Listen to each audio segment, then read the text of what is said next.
I recently read the book Blue Ocean Strategy by authors W. Chan Kim and Renee Maborn. Everyone knows that if you want to be successful in business, you need to beat the competition, right? Well, according to professors W. Chan Kim and Renee Maborn, striving to beat the competition in an established market is a bad business strategy.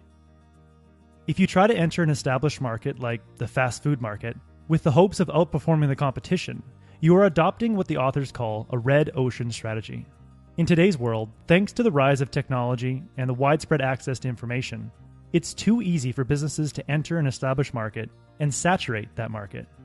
When a market is saturated, the only way to succeed is battling for market share, which turns the market waters bloody and red, hence the term red ocean strategy. If instead you focused on sailing past red oceans in search for blue waters of untapped market potential, you'd increase your chances of survival and profitability. When authors W. Chan Kim and Renee Maborn studied 108 new businesses across 30 different industries, 92 of those businesses adopted a red ocean strategy and aimed at outperforming the competition. The remaining 16 businesses adopted a blue ocean strategy and avoided competition in search for a new category that they could dominate. When looking at the collective profits of all 108 companies across several years, the 92 red ocean businesses only accounted for 39% of the total profits. That meant 61% of the profits were generated by just 16 blue ocean businesses. Upon further study, the authors discovered that the blue ocean businesses went on to dominate their respective markets for 10 to 15 years after their initial launch. So how can we use a blue ocean strategy to find an uncontested ocean of opportunity and dominate a market for over a decade? To find the answer, let's look at how a company called Casella Wines used the blue ocean strategy to create a new category of wine that would become the best-selling wine in Australian and United States history. When Casella Wines set out to create a successful new wine product, they knew that competing with existing wine brands in the traditional manner would be extremely difficult. They would need to establish their brand over the span of several years and hope to win several awards along the way to gain the favor of existing wine drinkers. So, they decided to take a different approach. Instead of focusing only on wine drinkers, like most wine businesses do, they focused on beer and cocktail drinkers, consumers in adjacent markets of other alcoholic beverages who either infrequently drank wine or avoided wine altogether. They approached these non-customers of wine and asked them a few questions, like why did they avoid drinking wine, and what was it that specifically discouraged them from drinking wine? These non-customers of wine shared many of the same reasons for avoiding wine. The first thing they mentioned is that purchasing wine is intimidating. Having to choose from such a large variety of wines makes the process of purchasing wine overwhelming. Secondly, to most non-wine drinkers, wine is unpleasant to drink. It's either too bitter or harsh, or too sweet. And lastly, wine didn't seem very much fun to drink compared to beer or cocktails. It seemed too fancy, stuck up, and elitist. So Casella set out to make a wine that would appeal to these frustrations of non-wine drinkers, while at the same time still producing a wine that would be considered high quality to most wine drinkers. What they came up with was a wine called Yellowtail. Non-wine drinkers actually found it very easy to drink. It was sweet enough to keep their palates fresh and keep them wanting more, but not too sweet as to be associated with cheap wine. Casella had created a new category of wine that was fun, easy to drink, and relatively high quality. However, what ultimately caused a large portion of non-wine drinkers to embrace the new category of wine was its incredible value. Yellowtail was a high-quality, innovative new product at an incredibly good price, a price that was comparable with most beers. The ability to create an innovative new product while at the same time keeping costs low is what the authors call value innovation, and it's at the heart of every blue ocean business.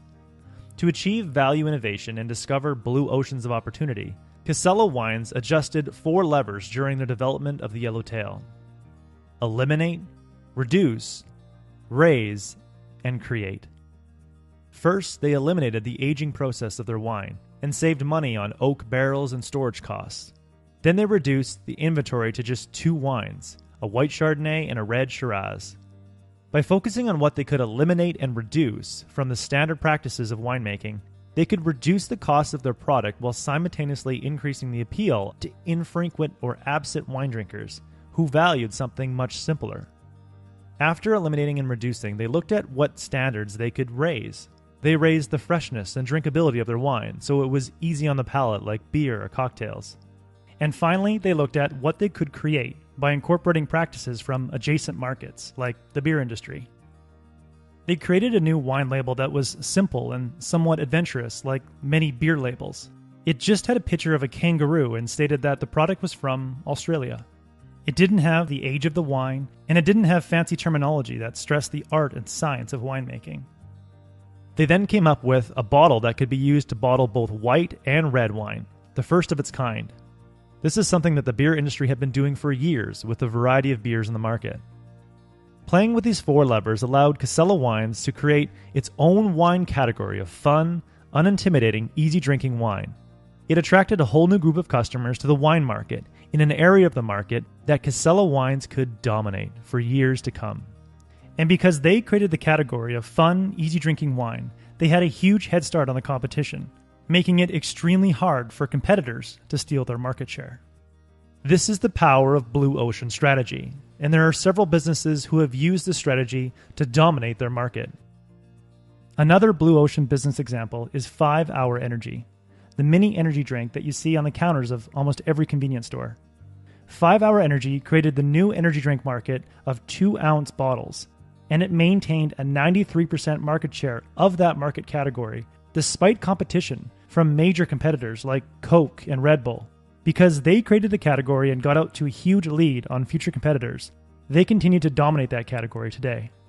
If you are interested in finding blue waters for your next business idea and dominating a market for years to come, start by focusing on the frustrations of customers outside of your current market space. Then look at existing products or services within the market and ask yourself 4 things. What can I eliminate? What can I reduce? What can I raise? And what can I incorporate to create something new and attract infrequent or absent customers? By pulling these 4 levers, you can gradually develop a product that defies the status quo and creates a new product category that you will dominate. So stop focusing on how you can beat the competition and start focusing on how you can make the competition irrelevant. That was the core message that I gathered from Blue Ocean Strategy. It's an innovative book that I think every aspiring entrepreneur or business person should read. I highly recommend it. If you would like a 1-page PDF summary of insights that I gathered from this book, just click the link below and I'd be happy to email it to you. If you already subscribe to the free Productivity Game email newsletter, this PDF is sitting in your inbox. Thanks for watching, and I hope you have a productive week.